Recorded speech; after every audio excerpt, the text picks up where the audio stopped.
le monde, j'espère que vous allez bien. Aujourd'hui je vous retrouve avec une nouvelle vidéo et je vais vous parler du premier tome de la saga Les 100 de Cass Morgan aux éditions Robert Laffont dans la collection R.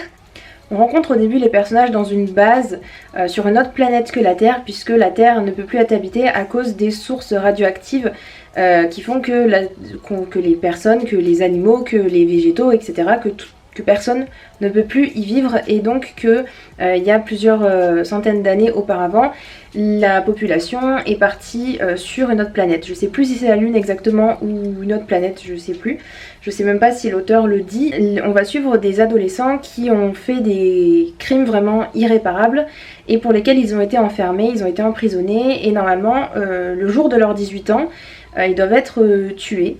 Sauf que le chef de cette sorte de colonie, si on peut appeler ça comme ça, a décidé d'utiliser 100 de ces adolescents pour les envoyer sur Terre et être un peu les cobayes pour savoir si la Terre est à nouveau habitable ou pas, puisque cette histoire de radioactivité date quand même de pas mal de temps, et peut-être que l'atmosphère finalement peut encore accueillir la vie, et peut-être que du coup ils pourront recoloniser la Terre. On suit 5 personnages parmi ces 100 adolescents, 5 personnages qu'on va découvrir au fur et à mesure.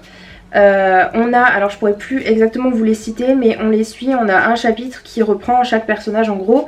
Donc on a un garçon qui est le fils du chef, on a une fille qui est...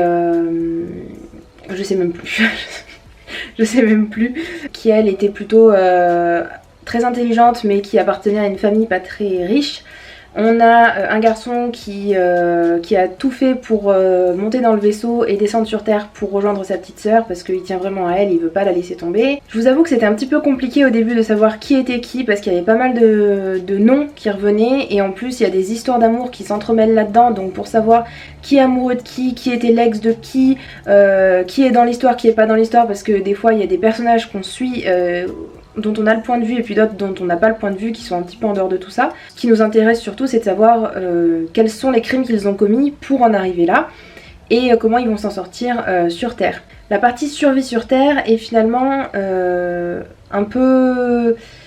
pas balayée forcément, mais disons qu'elle est un petit peu en arrière-plan par rapport à tout ce qui est construction des personnages et mise en place des relations qu'il y a entre les personnages, parce que comme je vous le disais, c'est quand même assez compliqué. Comme il y a vraiment une attention particulière à porter à ce genre de choses là, j'ai été pas tant perdue que ça finalement, et l'explication par rapport aux crimes qui ont été commis arrive par petites touches, pas forcément tout d'un coup, mais disons que on a des flashbacks de ce qui s'est passé et qui nous explique tout ça quoi.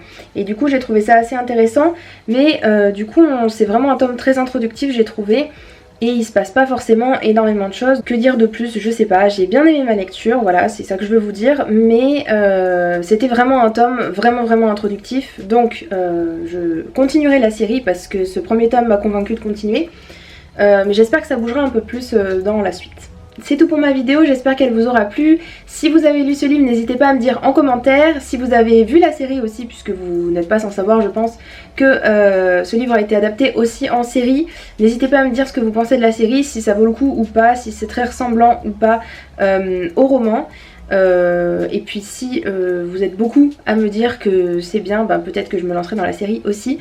En tout cas, merci d'avoir regardé jusque là, et moi je vous dis à bientôt dans une prochaine vidéo.